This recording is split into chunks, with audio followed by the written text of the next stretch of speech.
Hi, it's Mindy here, naturopath and herbalist. I'm talking remedy of the week again this week, and I'm excited to share with you a remedy that I use in practice on the regular.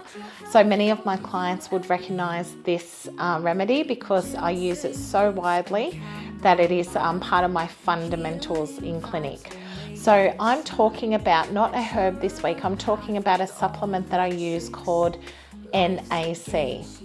Now, NAC, otherwise called N-acetylcysteine, is an acetylated form of the amino acid cysteine. So it is a source of sulfonyl groups and is naturally found in garlic and onions. So we know how potent and powerful garlic and onions can be. So NAC has mucolytic properties and it breaks down fibrotic mucus secretions by hydrolyzing the disulfide bonds that cross-link mycinomas together. So what that means in non-scientific speak is that it basically breaks down the thickness or the viscousness of that mucus, and it reduces that viscosity alongside its antioxidant and anti-inflammatory actions. It actually enhances glutathione activity and improves the liver function. So one of the things I always say when somebody asks me what can NAC do for you, I always say what can't it do, because it is just such a powerful nutraceutical. I use it personally in my supplement regime because I find that it is just such a wonderful adjunct for longevity, for health and wellness anyway. In our modern world, we have lots of toxins that we can't avoid, like toxins in the air, for example, that we're breathing. So NAC helps with that detoxification in an amazing way. So indications for N-acetylcysteine include many, many more things than what I've listed here, but some of the main things it's found in the evidence for is cystic fibrosis. So we know one of the hallmarks of cystic fibrosis is that fibrotic mucus that forms in the lung tissue. COPD, where there is that fibrotic tissue of the lung and that full of fluid in the lungs and unable to kind of breathe properly. And so COPD indications and exacerbations can really benefit from the drying effect of N-acetylcysteine. Pneumonia, so when pneumonia, obviously in those presentations the lungs do fill up with that mucus as well, and NAC can help to clear that mucus. Helicobacter pylori, which is an infection of the duodenum or the small intestine. Liver disease. So liver disease, non-alcoholic and alcoholic liver disease, it can really benefit from N-acetylcysteine. I'll get to why in a minute. Neurological conditions including addiction, depression, schizophrenia, PTSD, bipolar disorder and OCD. Extensive studies have been done on these. COVID-19, a study has been done showing its efficacy against COVID-19. Infertility, lupus, and again, Helicobacter pylori infection. So it is fascinating because it doesn't only just eliminate H. pylori or help to remove it, but it's also the infection of H. pylori as well. Two different things. So NAC is used to counteract paracetamol toxicity orally or intravenously. So detoxification of paracetamol requires high concentrations of glutathione, and excessive glutathione depletion due to an overdose can cause permanent liver damage.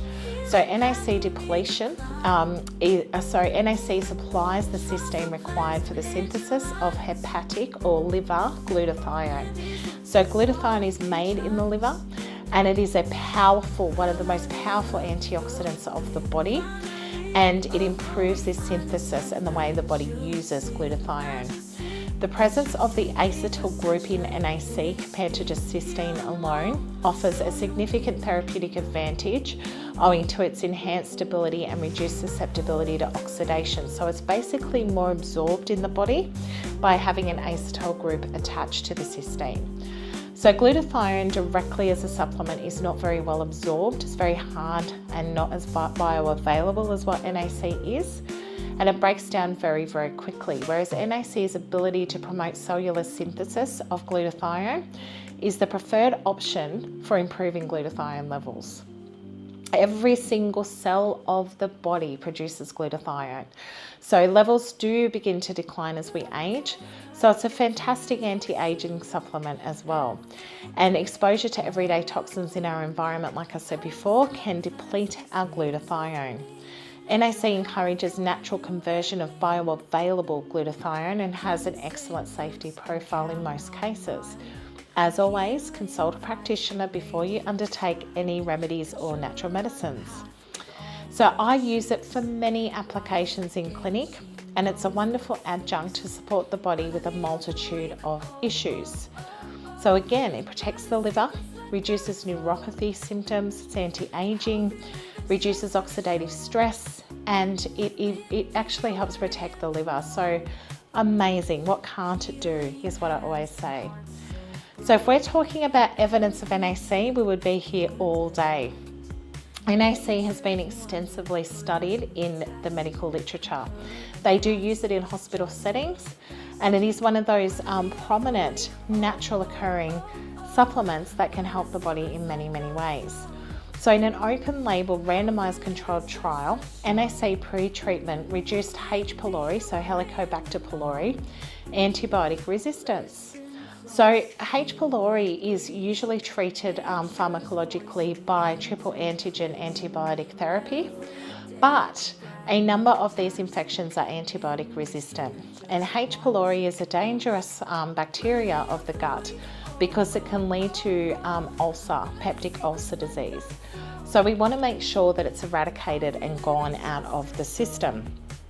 So this study found that the NAC actually reduced the viscousness of the mucus line in the gut, where the H. pylori was more active, and enabled that to become eradicated through the system. So it actually helped the treatment of H. pylori by reducing the amount of mucus that the bacteria was allowed to thrive in. So H. pylori biofilms can only attach where there is enough mucus for them to live. And when that mucus starts to dry up, so does the H. pylori. That's the theory. So the study actually showcased what we already knew in natural medicine, that this is how we use H. pylori for gut afflictions. So there was also a retrospective 2-center cohort study that was conducted to assess the effects of NAC in hospitalized patients with moderate or severe COVID-19 pneumonia. So patients who received standard of care were compared with patients who received standard of care plus NAC at a dose of 1200 milligrams a day. So, and this was for 14 days, so 2 weeks. Notably, significantly more patients assigned to the NAC group presented with severe disease at the beginning of the trial, so they were sicker than the ones that weren't administered NAC. After supplementing, patients in the NAC group had significantly lower 14-day and 28-day mortality rates compared to the controls.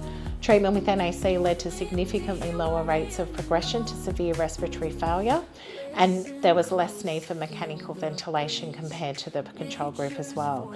So that was a clinical study that was done in hospital settings.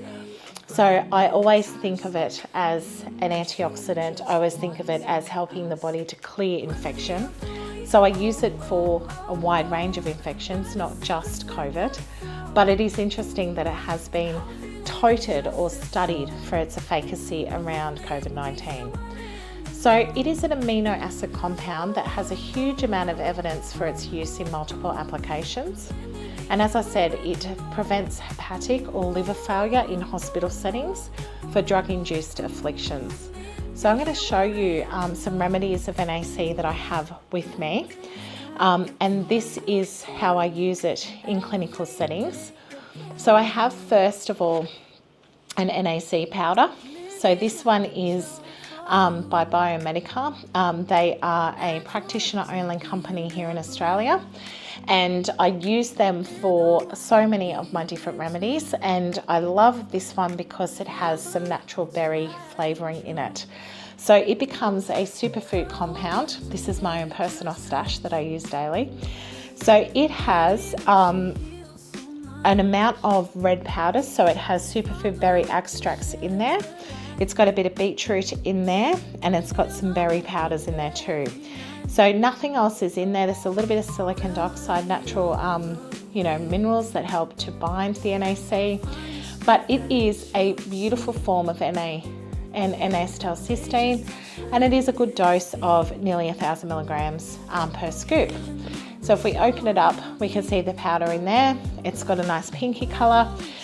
When we did come down with COVID in 2022, I had my whole family taking a combination of this, vitamin C, zinc, lysine, and quercetin as well, and I called it the pink drink.